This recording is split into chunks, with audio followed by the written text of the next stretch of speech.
There are 3 rules to surviving in Daniel Moretti's world: never meet his eyes, never ask questions, and never make him notice you.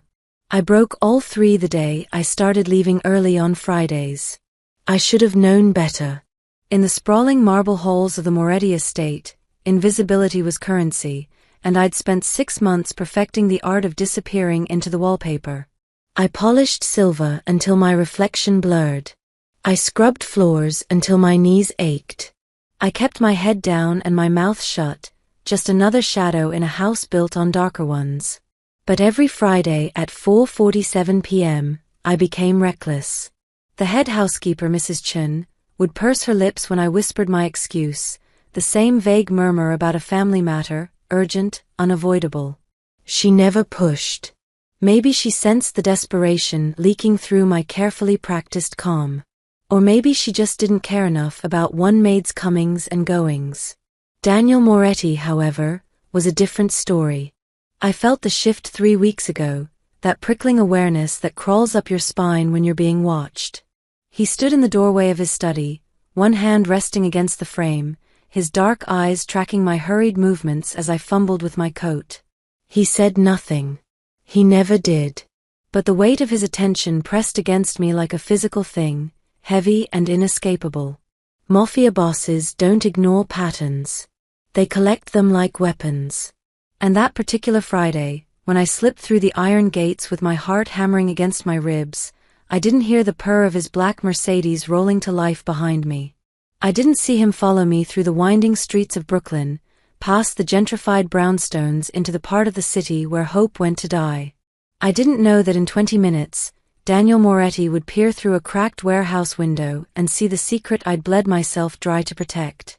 The warehouse squatted at the end of Mercy Street like a corpse no one had bothered to bury.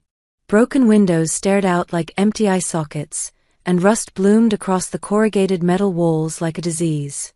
Weeds pushed through cracks in the concrete, reclaiming what the city had abandoned years ago. I loved it. Not for what it was, but for what it gave us: privacy. Invisibility. A place where no one looked twice, because no one wanted to see. The side door groaned as I shouldered it open, my grocery bag heavy with supplies, bandages, pain cream, the protein bars Sophia pretended to hate but always finished.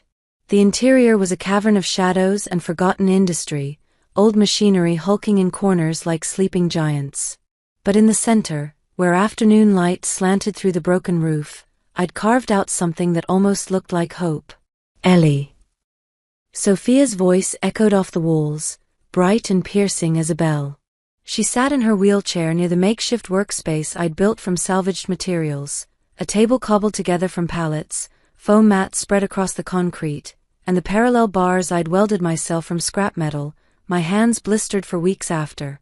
"I've been practicing my grip exercises," she announced proudly, holding up her small hands. "Look, I can hold the position for 20 seconds now." My throat tightened.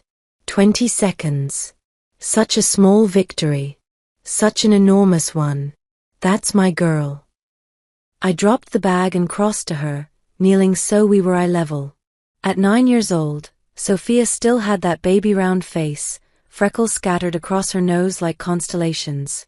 But her eyes, those were older. Aged by pain and disappointment and a courage that shamed me daily. "Did you bring them?" Her gaze darted to the bag, hungry with anticipation. "I brought them." I pulled out the braces carefully, as if they were made of glass instead of cheap metal and leather straps. They weren't pretty. Hell, they barely qualified as medical equipment. But they were ours, bought with money scraped from tips and skipped meals, adjusted and readjusted until my fingers bled. The doctors had been clear: Sophia would never walk again. The spinal damage from the fire was too severe, the nerves too compromised. They'd offered wheelchairs and pity and the kind of sad smiles that made me want to scream. I'd offered Sophia something better: refusal. "Okay, baby. Let's get you strapped in." The process was familiar now, almost meditative. I lifted her from the wheelchair, she weighed nothing, all bird bones and fragile hope, and carried her to the parallel bars. Her legs dangled uselessly, but she wrapped her arms around my neck with fierce determination. "I'm ready," she whispered against my shoulder. I set her down gently, supporting her weight as I fastened the braces around her calves, her thighs, connecting the straps with practiced efficiency. The metal was cold against her skin. She never complained. "How does that feel?" "Too tight." "It's perfect." Her hands gripped the parallel bars, knuckles white with effort. "Let's do this." Outside, pressed against the grimy glass of a window I'd forgotten to board up, Daniel Moretti stood perfectly still. I didn't know he was there. Didn't feel his eyes tracking every movement as I positioned myself behind Sophia, my hands hovering near her waist. Didn't sense the moment his world tilted, the careful architecture of his assumptions crumbling. All I knew was Sophia. "Remember," I said softly, falling into our routine. "Small steps. Don't try to go fast. Just feel the movement." I know. But her voice trembled with excitement and fear in equal measure.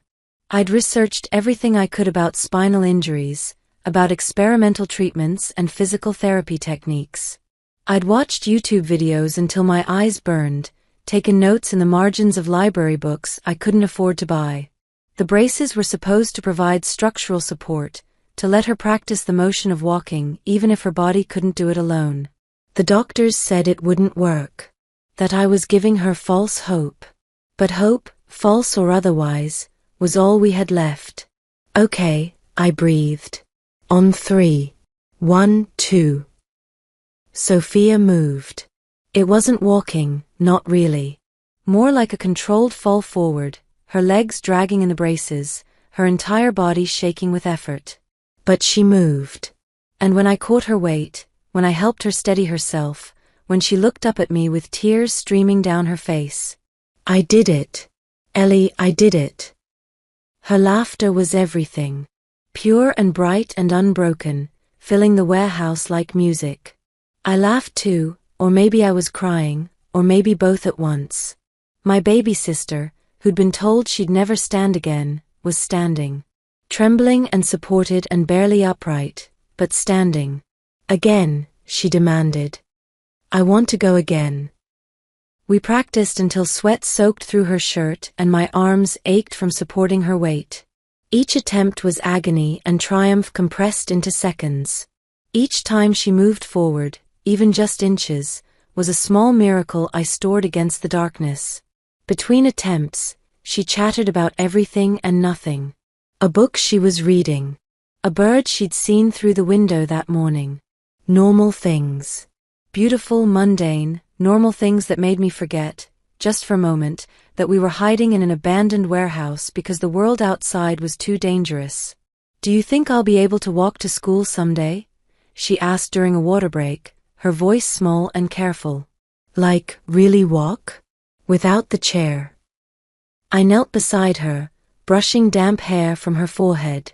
"I think you're going to do amazing things, sophomore things those doctors can't even imagine. Because I have you. Because you have you. I'm just helping." "You're my hero," she said simply, as if it were fact. As if the weight of that title didn't crush me every time she said it. Outside, Daniel Moretti felt something crack in his chest, something he'd thought long dead. He watched the maid who cleaned his floors cradle her sister like she was made of starlight. Watched her wipe away tears with hands he'd only ever seen wielding cleaning supplies. Watched her build hope from scraps and determination in a place the world had forgotten. She wasn't invisible anymore. She was incandescent. And he'd been so catastrophically blind. "One more time?" Sophia asked, her voice brightening. "Please? I feel like I'm getting stronger." "One more time," I agreed, helping her back to the bars. "Then we need to get you fed. I brought your favorite." The door groaned. Not the side door I'd entered through. The main entrance, the one I'd blocked with a rusted dumpster specifically to keep people out. My blood turned to ice. Sophia's eyes went wide, her grip tightening on the bars. "Ellie." "It's okay," I lied, moving between her and the door. Probably just the wind. But I knew better. The wind doesn't move dumpsters. The wind doesn't create shadows that tall, that broad, that precisely shaped like a man in an expensive suit. Daniel Moretti stepped from the darkness into the light, and the entire world held its breath. His face was unreadable, that carefully blank expression he wore like armor. But his eyes, something moved in those dark depths. Something I couldn't name and didn't dare hope for. Mr. Moretti. My voice came out strangled. I can explain. You should have told me, he said quietly. And everything I'd built, every secret, every careful lie, every desperate plan, shattered at my feet. The silence stretched like a blade between us. Sophia's breathing was the only sound, quick, frightened little gasps that made my protective instinct scream. I shifted, blocking her completely from Daniel's view, even though I knew it was useless. He'd already seen everything. Already knew. Elena. His voice cut through my panic, sharp and controlled. Step aside. No. The word escaped before I could stop it, before survival instinct could override love. Please, Mr. Moretti, she has nothing to do with, this isn't. I said step aside. I'm not going to hurt her. But men like him always said that right before they did. My legs trembled as I held my ground, weaponless and desperate. Behind me, Sophia's small voice wavered, Ellie, who is that? Nobody, baby. Just give me a minute. Daniel moved closer, and I saw it then, the crack in his armor. Not anger in his expression, but something rawer. Something that looked almost like pain. How long? He asked quietly. What? How long have you been doing this? Coming here every Friday, trying to make her walk again. The question wasn't what I expected. It disarmed me, made my carefully constructed lies dissolve on my tongue. 8 months, I whispered. Since I started working for you. And before that? Before that, I worked 3 other jobs trying to afford doctors who all said the same thing, nothing could be done. That I should accept it and move on. My voice cracked. Like she's something to just accept. Like she's not worth fighting for. Daniel's jaw tightened. He looked past me to where Sophia still gripped the parallel bars, her small frame shaking with exhaustion and fear. When his eyes returned to mine, something in them had shifted. Tell me what happened to her. It wasn't a request. But it wasn't a threat either. I glanced back at Sophia, who nodded almost imperceptibly. She understood, even at 9, that secrets had a cost. That sometimes truth was the only currency you had left. There was a fire, I began, the words tasting like ash. 3 years ago. Our apartment, I stopped, swallowed against the memory of smoke and screaming. Our father worked collections for some men. Small-time stuff, gambling debts mostly. But he made a mistake. Skimmed a little off the top, thought no one would notice. They always notice, Daniel said softly. Yeah. I laughed, bitter and broken. They came at night. We were sleeping. Dad tried to fight them off, but there were too many. I couldn't say it. Couldn't voice what they'd done to him while we hid in the closet. Sophia's hand clamped over my mouth to keep me quiet. They made it look like an accident. Faulty wiring, the fire marshal said. But I knew. We both knew. The names, Daniel pressed, his voice harder now. Who were the men? I was 17, I didn't know all the details. Elena. He stepped closer, invading my space with calculated precision. The names. Something in his tone made my spine lock. This wasn't curiosity. This was something darker, more personal. Carlyle, I whispered, pulling the name from memory.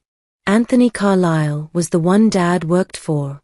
And there was another name Dad mentioned once, when he thought we weren't listening. Vitali. He said Vitali was the real power, that Carlisle was just. Daniel's entire body went rigid. The temperature in the warehouse seemed to drop 10 degrees. His hands, which had been loose at his sides, curled into fists. And his eyes, God, his eyes went dead in a way that made my blood freeze. Luca Vitali, he said, and it wasn't a question. Yes. I think so. Why? Because Luca Vitali is the man who's been trying to kill me for the last 5 years. His voice was ice and fury compressed into words. Because Anthony Carlisle is his dog, and 3 years ago they were expanding into new territory, burning down anyone who got in their way. The pieces clicked together with sickening clarity. You're saying the fire that hurt Sophia was part of a larger war, one you got caught in the crossfire of. Daniel dragged a hand through his dark hair, disturbing its perfect styling. Jesus Christ. You've been working in my house for 8 months, and you never thought to mention this. Mention what? My voice rose, sharpened by fear and exhaustion. That some mob war destroyed my family? That I saved enough money for one decent interview outfit and prayed you wouldn't do a background check too deep? That I've been terrified every single day that someone would recognize my last name and finish what they started? You should have told me, he repeated, and this time there was something desperate in it. Why? The question burst out of me, raw and jagged.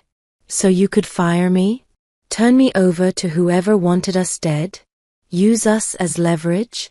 I'm not stupid, Mr. Moretti. I know what you are. I know what men like you do to people like us. I protect what's mine. The words hung in the air between us, loaded with meanings I didn't dare examine. We're not yours, I said quietly. We're nobody. Nothing. Just collateral damage you happened to notice.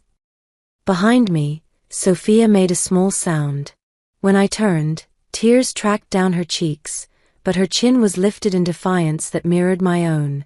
We're not nothing, she said, her voice stronger than it had any right to be.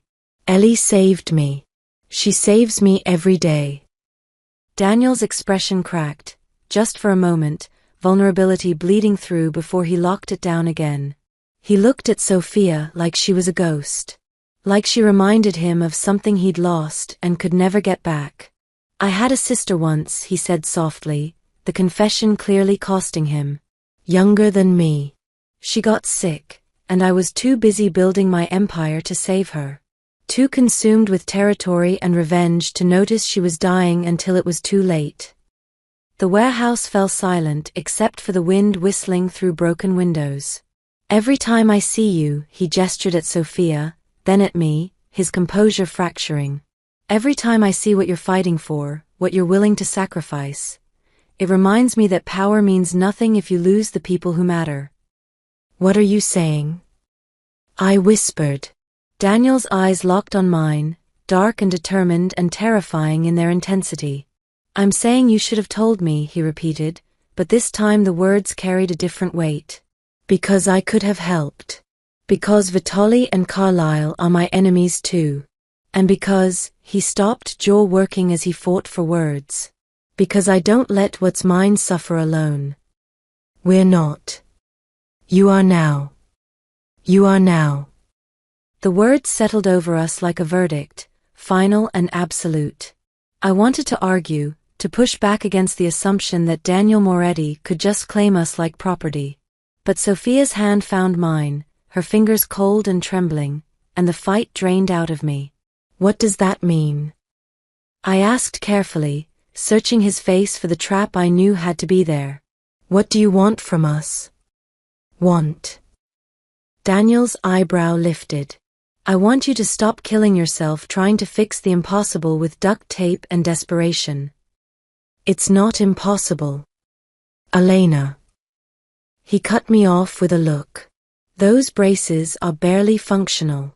The therapy you're doing here, without proper supervision, could cause more damage. And this place, he gestured at the crumbling warehouse, is a disaster waiting to happen. What if there's an emergency? What if she gets hurt and you can't get help in time? Each word was a hammer blow because they were all true. Every fear I'd swallowed down, every worst-case scenario I'd imagined at 3 in the morning came flooding back. "I'm doing the best I can with what I have," I said, hating how defensive I sounded. "I know you are." His voice softened, just slightly. "That's why I'm offering you better." "Better," I repeated flatly. "And what does better cost?" Something flickered across his face, hurt, maybe, or disappointment that I'd think so little of him. But he recovered quickly, that mask of control sliding back into place. "There's a clinic in Manhattan. Specializes in spinal injuries, cutting-edge treatments. The doctor who runs it owes me a favor." He paused, letting that sink in. "A big favor. One phone call and Sophia gets an appointment this week." My heart lurched. "How much?" "Already paid for." "Mr. Moretti." "Daniel." The correction was firm. "If we're doing this, you call me Daniel." "Doing what exactly?" I pressed, needing to understand. "Why would you help us? You barely know we exist." "I know you leave every Friday at 4:47. His eyes held mine. "I know you skip lunch 3 days a week and pretend you're not hungry. I know you work yourself to exhaustion and never complain. I know." He stopped, jaw tightening. "I know what it looks like when someone loves another person more than their own life." The raw honesty in his voice stole my breath. Behind me, Sophia whispered, "Ellie, I'm tired." The interruption broke the moment. I turned immediately, guilt flooding through me. She'd been standing in those braces for too long, her small body trembling with exhaustion. "I've got you, baby." I moved to unfasten the straps, but Daniel was faster. "Let me." I froze, every instinct screaming to put myself between him and my sister. But Sophia looked up at him with curious, unafraid eyes, and I found myself stepping aside. Daniel knelt beside her, his expensive suit trousers pressing into the dirty concrete without hesitation. His hands I'd seen sign death warrants, hands that had probably killed, moved with surprising gentleness as they worked the buckles. "These are hurting you," he said quietly, noticing the red marks on her skin. "Only a little," Sophia admitted. "But it's worth it." "Worth it?" He glanced up at her, something ancient and sad moving in his expression. "Why?" "Because I want to walk to school like normal kids. I want to run and play and not have everyone look at me like I'm broken." Her voice wavered. "I'm not broken. I'm just stuck. And Ellie's helping me get unstuck." Daniel's hands stilled on the last buckle. For a long moment, he just stared at this 9-year-old girl who spoke about impossible dreams like they were inevitable. "You remind me of someone," he said finally, his voice rough. "She was brave like you. Stubborn too." "Your sister?" Sophia asked with the blunt curiosity of children. "Yes." He finished removing the braces, setting them aside with a care that made my chest ache. "She would have liked you. I'm sorry she died." The simple, honest condolence seemed to undo something in Daniel. He sat back on his heels, and for just a moment, I saw past the Mafia boss to the man underneath, the one still haunted by the sister he couldn't save. "Me too," he whispered. Sophia reached out and patted his hand with her small one. "But you can help us. That's something, right? That's like making it better." Daniel looked at her hand on his, then up at me. The vulnerability in his eyes was devastating. "The clinic," I heard myself say. "What would we need to do?" His attention snapped back to me, sharp and focused. "I'll arrange transportation. You'll meet with Dr. Chun, no relation to your housekeeper, and she'll do a full evaluation. Imaging, therapy assessment, the works. And after that? After that, we make a plan. Real braces, proper equipment, maybe even surgery if she's a candidate." He stood, brushing off his knees. "Whatever it takes."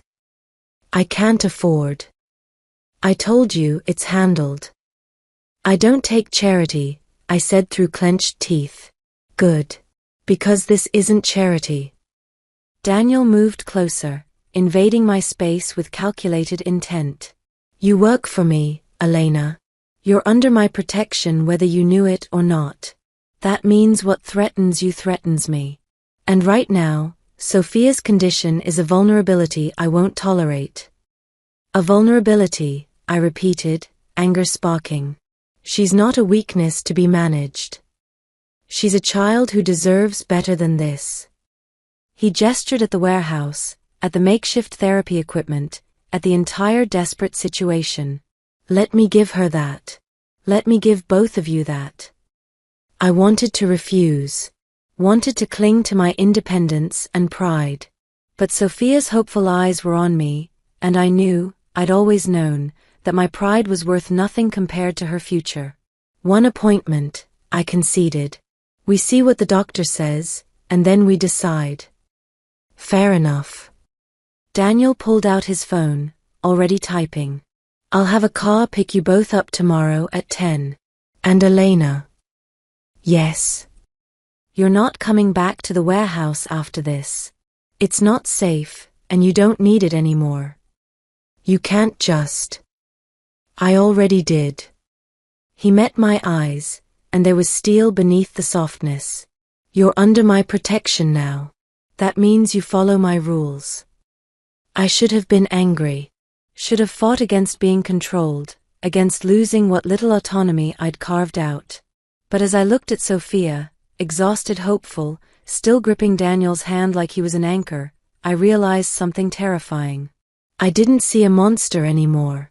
I saw a man who'd lost someone he loved and was desperate to save what he'd found in us. A man whose power could be a shield instead of a sword. I saw someone almost human. And that was infinitely more dangerous than his cruelty ever could have been. The appointment with Dr. Chun changed everything. Sophia was a candidate for surgery, experimental, risky, but possible. The braces Daniel ordered from Italy were already being custom-fitted. For the first time in 3 years, the word hope didn't taste like a lie in my mouth. I should have known better. Hope was a luxury people like us couldn't afford. A weakness that painted targets on our backs. It was Friday evening, 6 days after Daniel's promise of protection, when I returned to the warehouse one last time. I told him I was done with the place, but there were still things I needed to retrieve: Sophia's medical records, the notebook where I'd tracked every exercise and measurement, the photo of our parents I'd hidden in a coffee can behind the parallel bars. The dumpster I'd used to block the main entrance was moved. My stomach dropped. I stood on the cracked pavement, grocery bag hanging forgotten from my hand, staring at the gap where 2 tons of metal had been effortlessly shoved aside. No, I whispered. No, no, no. I ran. The side door hung open, twisted off its hinges. Inside, the warehouse was destruction incarnate. The parallel bars I'd spent weeks building lay crumpled like discarded toys. The foam mats were slashed open, white stuffing spilling across concrete. The table, my salvaged, carefully constructed table, was kindling. And the braces. God, the braces. They lay in pieces near the center of the space, metal twisted and leather straps cut, destroyed with methodical precision. Someone had taken their time. Had enjoyed it. My legs gave out. I knelt in the wreckage, picking up pieces of bent metal, and the sound that escaped me was animal, raw and broken and drowning in grief. These weren't just braces. They were months of saved money, of sacrificed meals, of hope measured in leather and steel. They were Sophia's chance, and someone had crushed them like they were nothing. That's when I saw the message. Carved into the concrete with something sharp, the letters deep and deliberate. You belong to US. Ice flooded my veins. My hands shook as I traced the words, feeling the grooves, the threat embedded in stone. This wasn't random. This wasn't coincidence. They'd found us. After 3 years of hiding, of running, of pretending we didn't exist, Carlyle's men had found us. No. I stood, backing away from the message. Not again. Not Sophia. Not. My phone. I needed my phone. Needed to call Daniel. Needed to get to Sophia. Needed to. A sound stopped me. Soft, whimpering. Coming from the far corner of the warehouse, where shadows pooled thick and dark. Hello? My voice cracked. Is someone? A woman stumbled into the light. Young, maybe early 20s, her face bruised and bloody. She clutched her ribs, each breath a labored wheeze. Run, she gasped. They're coming back, wanted you to see. She collapsed. I caught her, lowering us both to the ground. Blood soaked through her shirt, too much blood, and her eyes were starting to glaze. Who did this? I demanded, even though I already knew. Who sent you? Carlisle, she choked out. Said to tell you, debts don't die, with fathers. Stay with me. I pressed my hands against the worst of the bleeding, my phone trapped under my knee. I'm calling for help. Too late. She grabbed my wrist with surprising strength. He knows about the girl, about Moretti, said you chose the wrong side. Her grip went slack. No, no, no, I shook her, desperate and useless. Please stay awake, I can. But she was already gone, her eyes staring at nothing, and I was kneeling in her blood with a message carved in stone and the certainty that Sophia was next. I scrambled for my phone, fingers slipping on the screen, leaving red smears as I dialed Daniel's number. He answered on the first ring. Elena. They found us. The words tumbled out, fractured and panicked. The warehouse, they destroyed everything, there's a woman, she's dead, they said Sophia. Where are you? His voice was ice and murder compressed into 3 words. The warehouse, but Daniel, Sophia's at home alone, what if they? I already have men at your apartment. She's safe. A pause, then, are you hurt? No, but. Stay there. Don't move. I'm 5 minutes out. The line went dead. I sat in the ruins of my hope, cradling a dead woman I didn't know, and waited for the monster I'd started to trust. He arrived in 4 minutes. The warehouse door exploded inward, not opened, but kicked with such force the remaining hinges shattered. Daniel strode through the wreckage, flanked by 2 men in dark suits, and the expression on his face was apocalyptic. His eyes found me first, did a rapid assessment for injuries. Then they landed on the dead woman. The destroyed braces. The message carved in concrete. Something in him went absolutely still. Get her up, he ordered one of his men without taking his eyes off the message. Carefully. Hands helped me stand, gentle but firm. Someone draped a jacket over my shoulders. But I couldn't stop staring at Daniel, at the way fury transformed him into something barely human. He crouched beside the carved words, fingers tracing the letters like he was memorizing them. When he stood, his voice was perfectly, terribly calm. Carlisle did this? I nodded, not trusting my voice. He threatened Sophia? Another nod. Daniel pulled out his phone, pressed a single number. When someone answered, he said 3 words, burn it down. Daniel, I started, but he cut me off with a look. They came into my city. Threatened what's under my protection. Killed a civilian to send a message. His jaw worked. That requires an answer. What kind of answer? He turned to me fully then, and the man I saw wasn't the one who gently removed Sophia's braces. This was the Mafia boss, the killer, the legend that made grown men check over their shoulders. The kind that ensures no one ever touches you or your sister again. He moved closer, and I should have been afraid, but all I felt was savage relief. The kind written in blood and bodies. The kind that makes people remember why my name is whispered like a curse. They'll come after you, I whispered. Good. His smile was a razor. Let them come. Let Carlyle send every man he has. Let Vitali crawl out of whatever hole he's hiding in. I want them to know exactly who they're dealing with. Why? The question burst out of me. Why do this? Why risk a war over us? Daniel's hand cupped my face, thumb brushing away blood I hadn't realized was there. His eyes held mine, dark and infinite and burning with something I didn't dare name. Because I'm done losing people I could have saved, he said quietly. Because your sister deserves to walk. Because he stopped, jaw tightening. Because you're mine to protect now. And I don't fail twice. His phone buzzed. He glanced at it, then back at me. Sophia's secure at my estate. You're going there now, and you're not leaving until this is finished. It wasn't a request.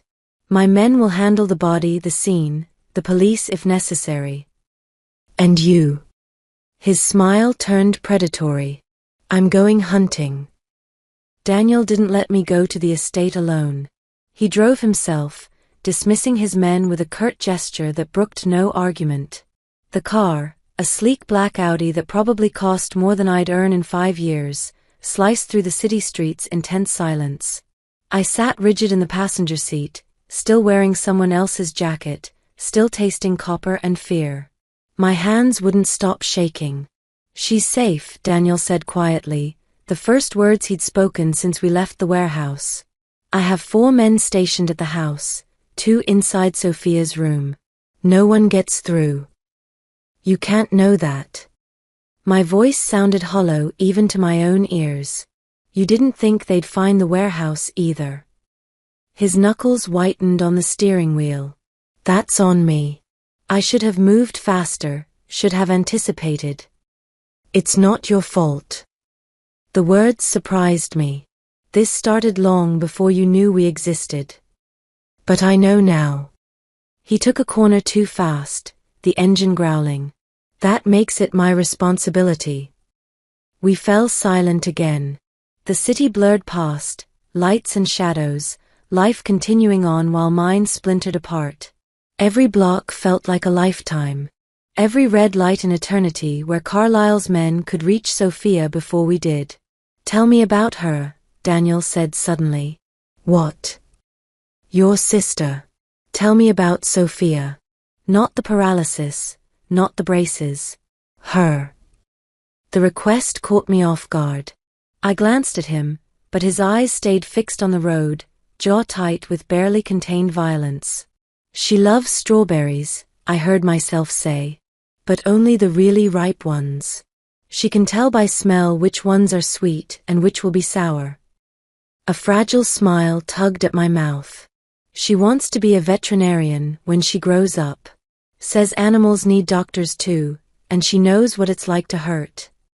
Daniel's expression flickered. She reads above her grade level. Makes up stories about the birds she watches through the window, gives them names and personalities and elaborate backstories. My voice cracked. She never complains. Not about the pain, not about the wheelchair, not about living in a 1-bedroom apartment where she sleeps on a pull-out couch. She just keeps going, keeps smiling, keeps believing things will get better. She has you, Daniel said softly. That's why she believes. I'm not enough. I've never been enough. You're everything.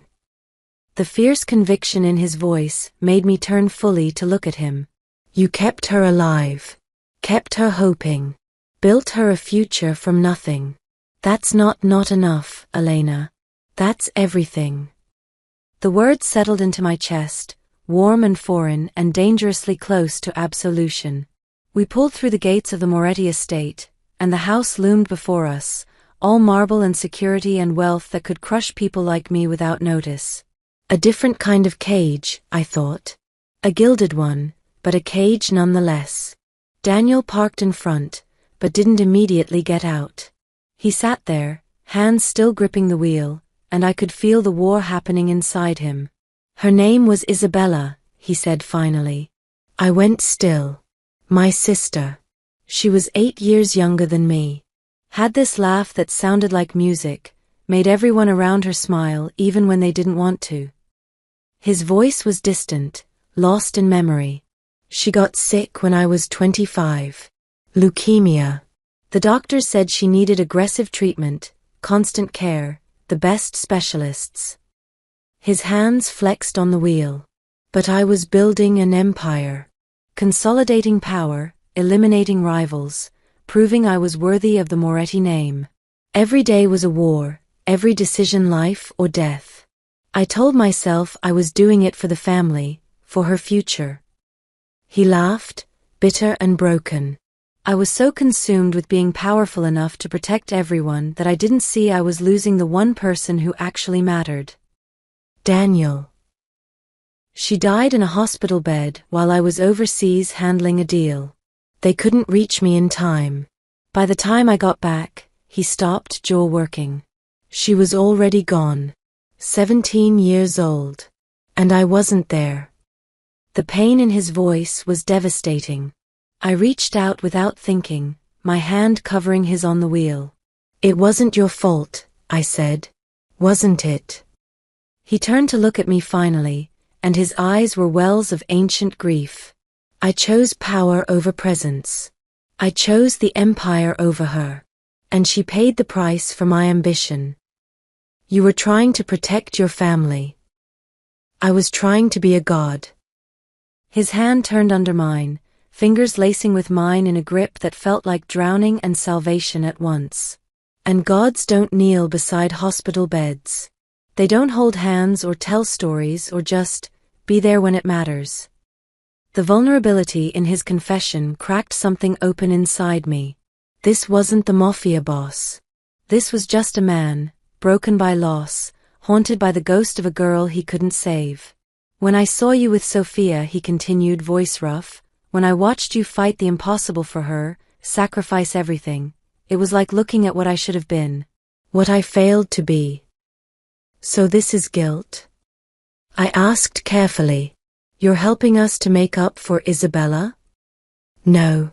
He brought our joined hands up, pressed them against his chest where his heart hammered beneath expensive fabric. I'm helping you because looking at Sophia reminds me that some things matter more than power. That having an empire means nothing if you don't protect what's precious. That I was given a second chance to not fail someone who deserves better. We're not your redemption, I whispered. Stay low, Daniel commanded, already moving. He grabbed the bed frame and shoved with inhuman strength, repositioning it away from the windows. Don't move, don't look up. I pressed Sophia into the mattress, my body covering hers, feeling her heart race against my chest. She wasn't crying, my brave, stubborn girl, but her fingers dug into my arms hard enough to bruise. The two guards burst into the room, weapons drawn. Sir, we have multiple hostiles breaching the perimeter. East and west sides. How many? Daniel's voice was ice. At least 12. Maybe more. Sophia, one of the guards, started toward us. I'll handle them. Daniel cut him off.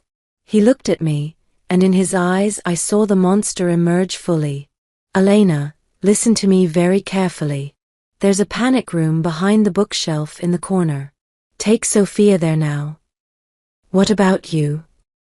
I'm ending this.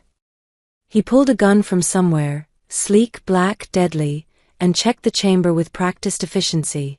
Marco, Luca, escort them. Then get back here.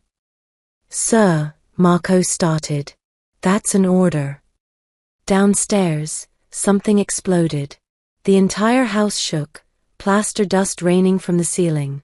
Sophia whimpered against my chest. Marco moved to the bookshelf, pressing something hidden. It swung open with a mechanical hiss, revealing a steel door and a biometric scanner. Go, Daniel said. Now. But I couldn't move. Couldn't reconcile the man who'd confessed his grief 20 minutes ago with the killer standing before me now, ready to paint his floors with blood. Daniel. I told you. He met my eyes one last time, and the promise in them was absolute. No one hurt Sophia while I breathe. Then he was gone, disappearing into the hallway where gunfire echoed like thunder. "Miss, please." Marco's hand on my shoulder was gentle but firm. "We have to move." I gathered Sophia, light as a bird, trembling like a leaf, and followed Marco toward the panic room. Behind us, Luca took up position at the door, weapon raised. The panic room was exactly what it sounded like: reinforced walls, emergency supplies, monitors showing security feeds throughout the house. Marco ushered us inside, typed a code into the panel. "Lock it behind me," he ordered. "Don't open it for anyone except Mr. Moretti." "Wait," I started, but he was already gone, the door sealing shut with a hydraulic hiss that sounded like a tomb closing. Sophia and I huddled on the floor, and I pulled up the security monitors with shaking hands.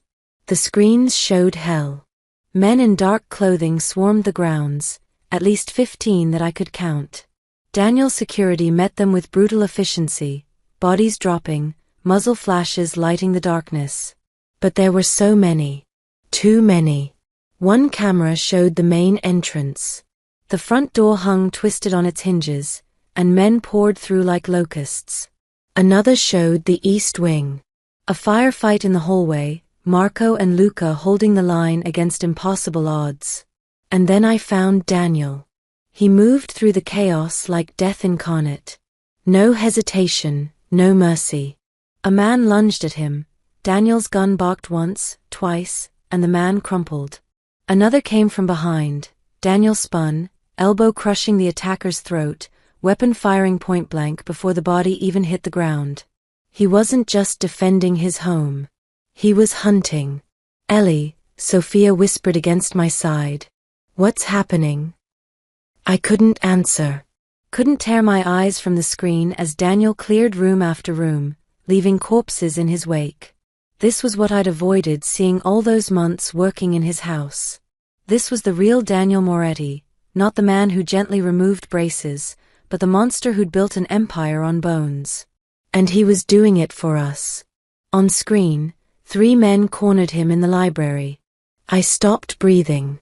But Daniel just smiled, cold and terrible, and the screen erupted in violence too fast to follow.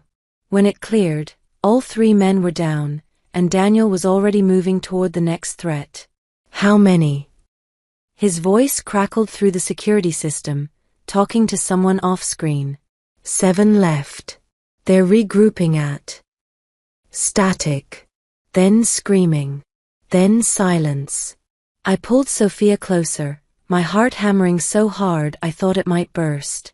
The monitors showed the battle shifting, Daniel's men pushing back, the invaders retreating. But at such cost. Bodies everywhere. Blood on marble floors I'd scrubbed just yesterday. A face appeared on the monitor showing the hallway outside. Pressed against the camera, grinning with bloody teeth. "Come out, little maid," the man crooned. "We know you're in there. We know the cripple's with you. Make this easy." The camera went dark. Sophia's fingernails bit into my arm.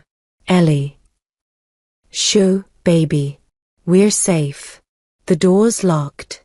Daniel's. The panel beside the door beeped. Once. Twice. Someone was trying to override the lock. My blood turned to ice. Elena Davis, a voice called through the steel. Not Daniel's voice. Someone else's, smooth, cultured, dripping with malice. "I believe you have something that belongs to me. A debt unpaid. A lesson unlearned." Carlyle. "Come out," he continued, "and perhaps I'll let the child live. Stay hidden, and I'll make you listen while she screams." The panel beeped faster. He was close to breaking through. I looked at Sophia, my brave, beautiful sister, and knew with absolute certainty that I would die before I let him touch her. So I did the only thing I could. I picked up the emergency phone mounted on the wall and pressed the single button labeled Moretti. It rang once. "Elena."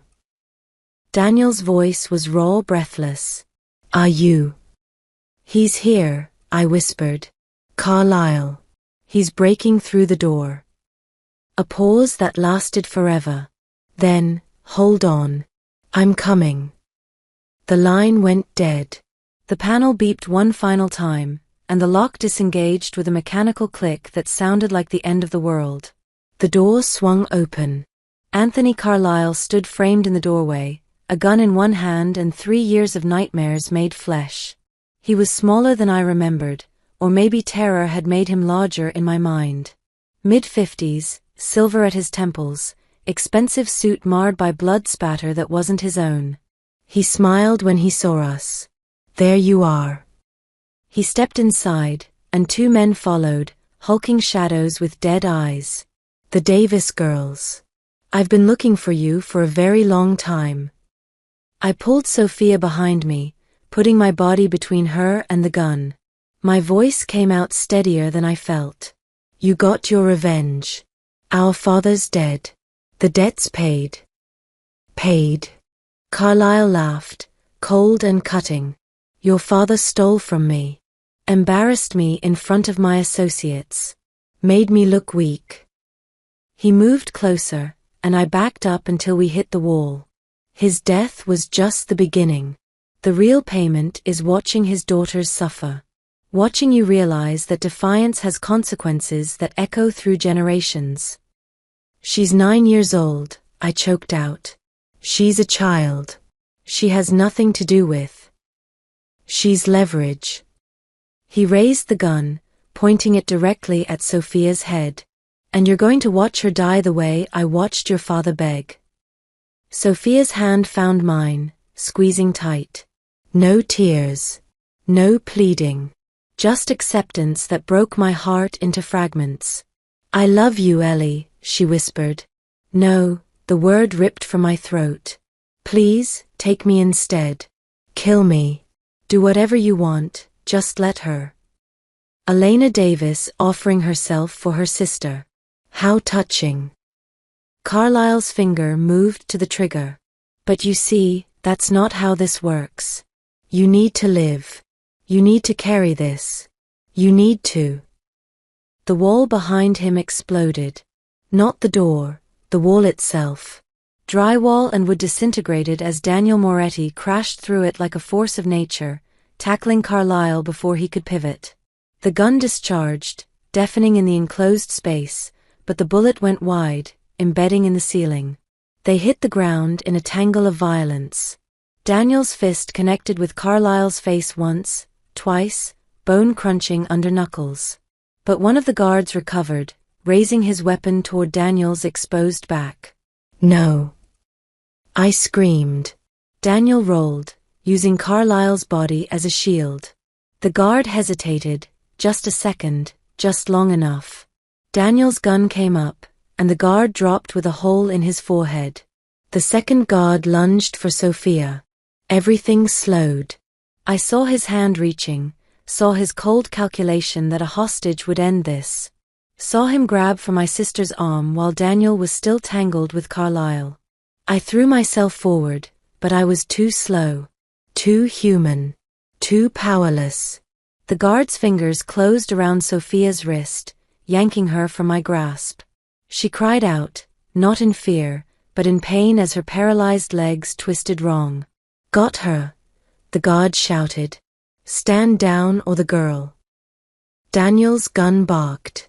The guard's head snapped back, a red mist where his skull had been. He dropped like his strings were cut, and Sophia fell with him. I caught her. Barely. We collapsed together, her small body shaking in my arms, both of us covered in someone else's blood and brain matter. Don't look, baby.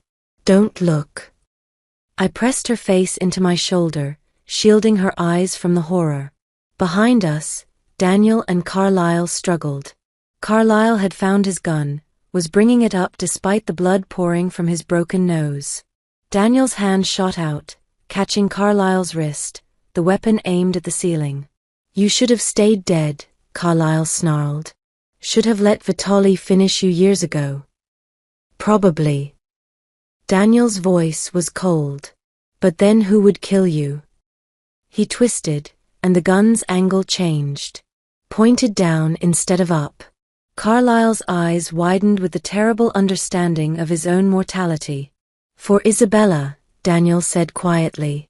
For every person you've destroyed. For thinking you could touch what's mine.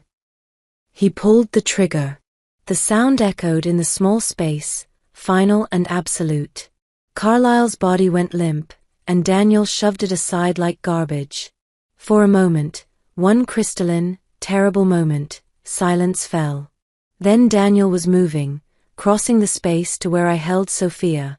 He dropped to his knees beside us, and his hands, those hands that had just killed 3 men, reached out with infinite gentleness. "Let me see," he said. "Let me see if she's hurt." I loosened my grip, and Daniel's fingers carefully examined Sophia's legs, her arms, her tear-streaked face. Blood soaked all of us, but none of it was hers. The realization made something in my chest unlock. "Not hurt," he murmured, more to himself than us. "Not hurt. Safe. She's safe." Sophia stared at him with huge, solemn eyes. "You saved me. Always." His voice cracked on the word. "I'll always save you." His hand moved to her hair, brushing it back from her forehead with such tenderness that tears finally spilled down my cheeks. This man, this killer, this monster, this broken, desperate man, cradled my sister's face like she was made of starlight. "No one will ever touch you again," he vowed, and the ferocity in his voice made it gospel. "Not while I breathe. Not while I have power. Not while I exist." Sophia's small hand came up, touching the side of his face where blood, Carlyle's blood, painted his jaw. She didn't flinch. Didn't recoil. "Does this mean," she asked, voice trembling but hopeful, "that I can keep practicing? With the new braces?" Daniel's composure shattered. He made a sound, half laugh, half sob, and pulled both of us into his arms.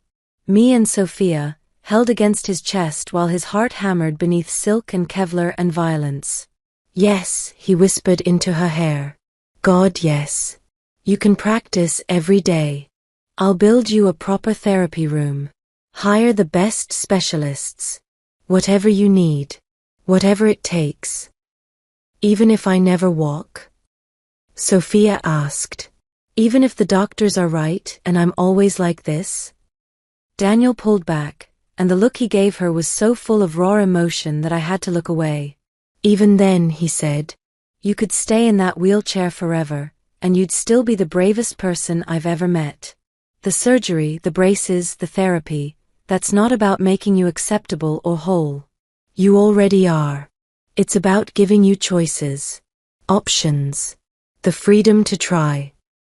Sophia's tears came then, silent and steady. "No one's ever said that before." "Then everyone else is an idiot."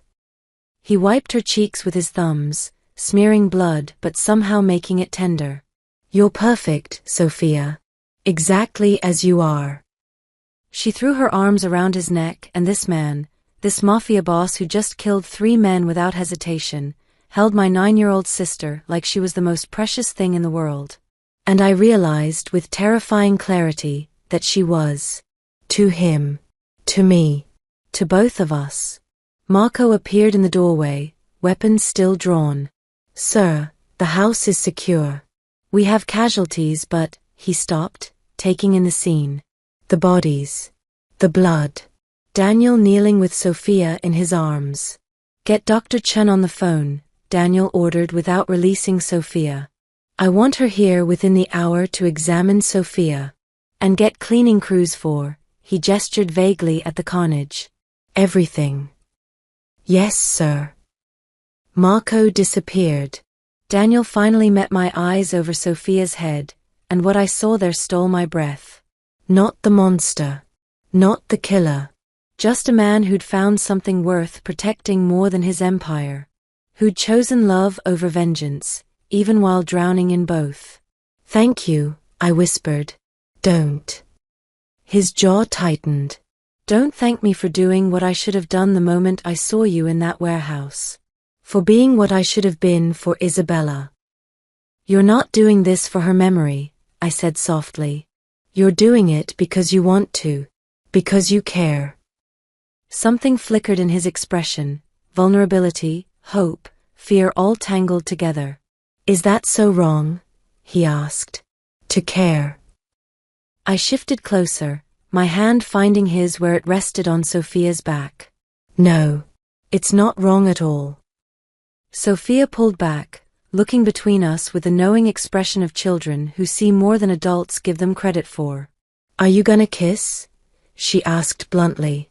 Sophia. I gasped, heat flooding my face. But Daniel laughed, real laughter, surprised and genuine. Not right now, Piccola.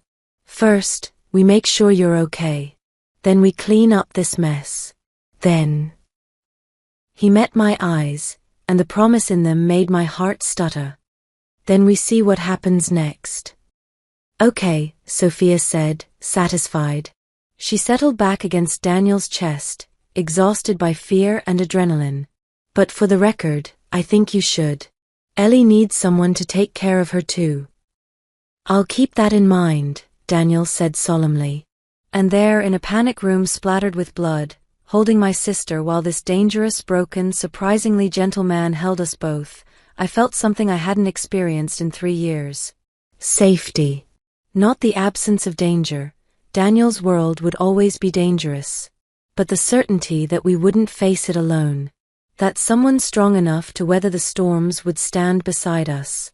That maybe, just maybe, we'd found our way home.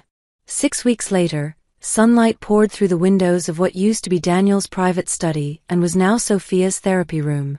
Gone were the mahogany bookshelves and leather furniture. In their place, medical-grade parallel bars, foam mats in cheerful colors, equipment I couldn't have dreamed of affording.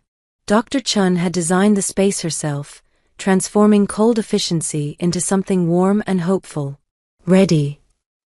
I asked, my hands hovering near Sophia's waist. She stood between the parallel bars, wearing the custom braces Daniel had imported from Milan. They were beautiful in a way the old ones never were, sleek carbon fiber and precision engineering, fitted so perfectly they looked like they belonged to her body. The surgeon in Rome had been cautiously optimistic after reviewing her scans. The nerves weren't as damaged as the first doctors thought. With therapy, dedication, and time. Hope. That dangerous, beautiful word.